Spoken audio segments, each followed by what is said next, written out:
What is Pendulum? What are the basic tenets of it? It's a great question. So the idea is, Blackie Sherrod, the famous sports writer from the Chicago Tribune, stated, "The reason history must repeat itself is because we pay so little attention to it the first time." In the Book of Solomon, King David said, "The thing that has been is that which shall be, and that which shall be is that which shall be done, and there is no new thing under the sun. Is there anything whereof it may be said, see, this is new? It has already been of old time which was before us."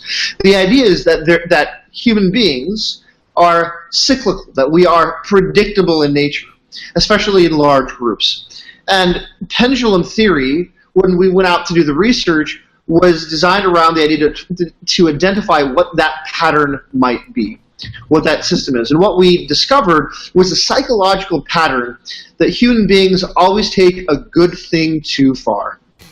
And literally, that's what these cycles talk about. So we call it pendulum because what you have is you start off at point zero. Everything is fine with most people. It's not pro or against. It's not me. It's not we. It's just kind of in between. And the youth of society take an idea and start moving it up. And then they take it by the zenith. They take that thing too far. And the new youth of society, this is a 20-year upswing, the new youth of society in 20 years says this has gone too far, and they pull it back down the other way.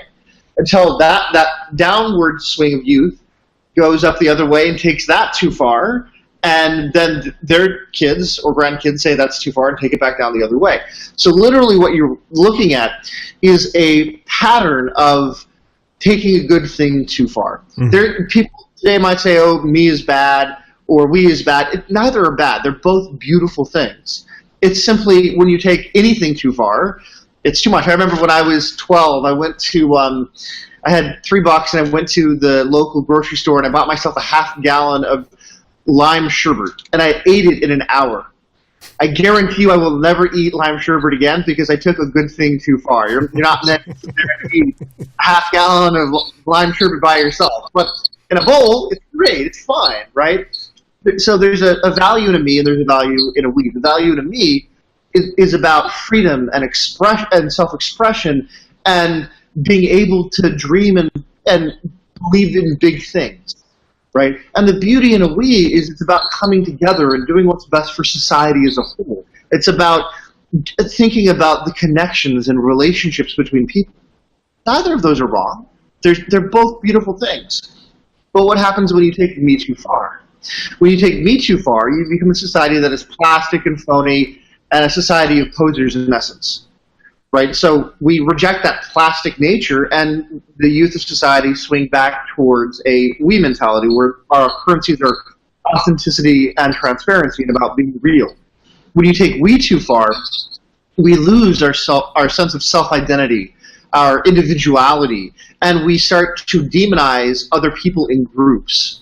We look at the book I'm Okay, You're Okay, which was published within 10 years of the start of the last me cycle in 1969. And that book said, I'm okay, you're okay, we're all good, right? And if you look at that swing in me into the height of me, where it's I'm screwed up, you're okay, by the height of the me cycle in 1983 was I'm screwed up, you're okay. So I want to follow everything that you say. So this is when Tony Robbins came out and Covey. Shortly thereafter is when the Chicken Soup folks came out, where it's all about personal development, and I'm going to follow a guru. Right? The guruship mentality was bigger in the 80s and 90s than it was even back in the 1960s. Different mindset, but much bigger. Then you move into the into the 1990s and early 2000s, and you move into a mindset of I'm screwed up, you're screwed up, right? So I'm screwed up, you're screwed up. So let's just get over our inadequacies and just start working together to do what's the best thing. This is what happens when you move into a we. Well, when you get to the height, the zenith of a we get into a mentality of I'm okay, you're screwed up. Mm-hmm. We do this in groups. And so Roy and I were able to predict the last 4 presidential elections utilizing pendulum theory, simply looking at the candidates, not based on party, not based on policy, not based on capability, but looking at the messaging of the candidates. And we've been able to successfully predict before the primaries who would win the election every single time.